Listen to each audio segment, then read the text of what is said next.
Perkenalkan, kami dari kelompok Apel. Di sini kami akan mempresentasikan hasil dari analisis Channel of Distribution PT Gudang Garam Tbk dengan saya Poppy Cassandra, Saya Via Odila, Saya Febriani Zainal. Saya Vincentia Medita. saya Kansa Fadila. Oke, di sini ada tujuan penelitian yang kita lakukan. Yang pertama, menganalisis dan mendeskripsikan saluran distribusi yang diterapkan oleh PT Gudang Garam. Yang kedua, ada mengidentifikasi tantangan yang dihadapi dalam sistem distribusi ini.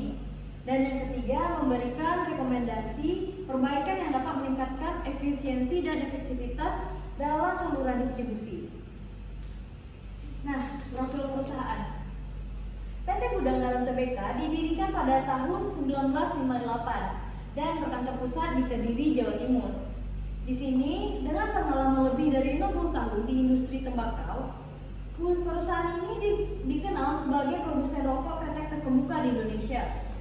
Nah, Gudang Garam memproduksi berbagai varian rokok yang dijual di pasar domestik dan internasional dan memiliki pangsa pasar yang signifikan, yaitu sekitar 21,2% di Indonesia dengan mempekerjakan lebih dari 28.000 karyawan.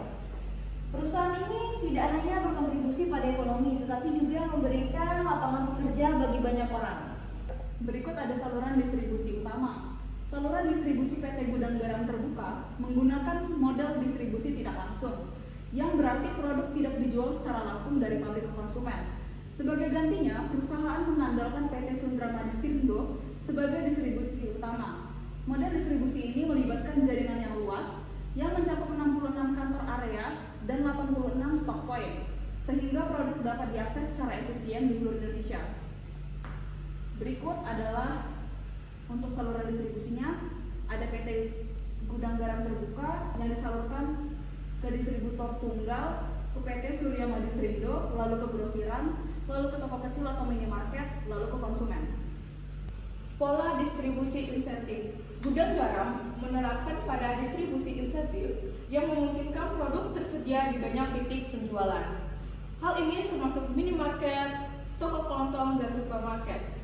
Dengan kesediaan produk yang luas, Gudang Garam dapat memenuhi permintaan konsumen dari berbagai kalangan, baik di daerah perkotaan maupun pedesaan. Selanjutnya ada tantangan logistik. Yang pertama, biaya logistik yang tinggi, transportasi ke daerah terpencil meningkatkan biaya operasional. Kedua, penyimpanan dan pengelolaan inventaris. Keterbatasan ruang penyimpanan di daerah tertentu dapat menghambat distribusi. Yang ketiga, cuaca ekstrim, bencana alam seperti banjir dapat mempengaruhi pengiriman produk. Selanjutnya ada tantangan regulasi. Pertama, kenaikan cukai mempengaruhi harga dan daya beli konsumen. Kedua, pembatasan iklan menyulitkan pemasaran produk di pasar. Yang ketiga, ada aturan pelabelan, memastikan kepatuhan produk terhadap standar yang ditetapkan. Selanjutnya, ada persaingan pasar.